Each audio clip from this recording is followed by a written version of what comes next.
Joining us now is Congressman and Dr. Rich McCormick of Georgia's 6th Congressional District. Congressman, how are you? I'm good, thanks. Good to be with you.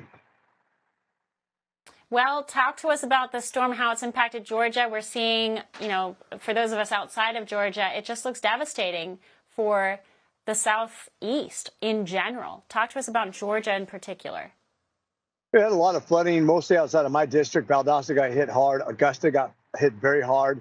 A lot of lawlessness. Unfortunately, there's some looting going on. We sent two 15-man teams down to Augusta to try to help with the looting and vandalism that's going on right now. People are without water. The water pump went down in that area, so they don't have any fresh, potable water.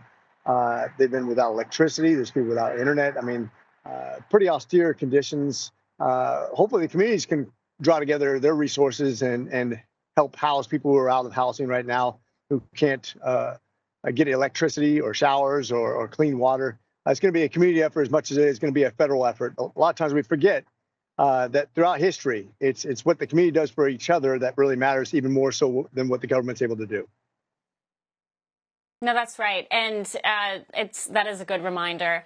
At the same time, the morale boost that it is to have a leader show up in your community and say, hey, we hear you, we see you, we understand the issues, and we're going to help is not an image that the Biden-Harris administration seems to be emoting right now. At the end of the day, the Trump team seems to be absolutely more present in Georgia than the Harris-Biden team. What's that calculation all about? 1%. This has been always the case of the Biden administration. Look at the southern border. Kamala Harris was the border czar. She's the one that's responsible for everything that's happened down there. She had purview as to what happens down there. And she didn't even go down there visit while 10 million people came across the southern border. She finally went down to visit after it was way too late, pretends like they care all of a sudden, pretends like they actually care about our laws, our sovereignty. But it's all a facade. This is nothing that they actually care about. They're always doing damage control because, quite frankly, doing the right thing is not in their best interest. It's always doing whatever facilitates their power. Where is Governor Kemp on all of this? He said that he's working with President Biden. What is the reaction from the executive level inside Georgia?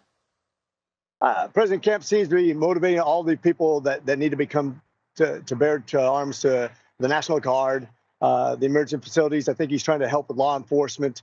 I know he's in great contact with each regional leader, making sure he can mobilize whatever we have in Georgia. I know he's in contact with the president's team. Actually, the president's team reached out to me as well, see what we can do. Our district is actually doing very well. We're actually trying to help the districts that were most affected by this huge tragedy.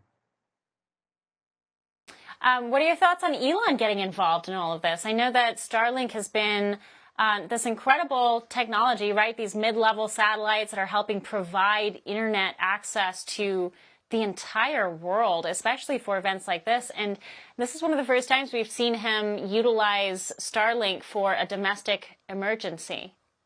Believe it or not, he also is very active in Ukraine during their need.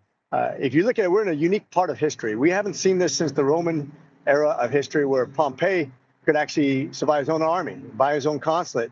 Those days were gone for a long time where it used to be the United States and Russia rushing to get into outer space. The great space war of the 1950s to the 1990s, that went away.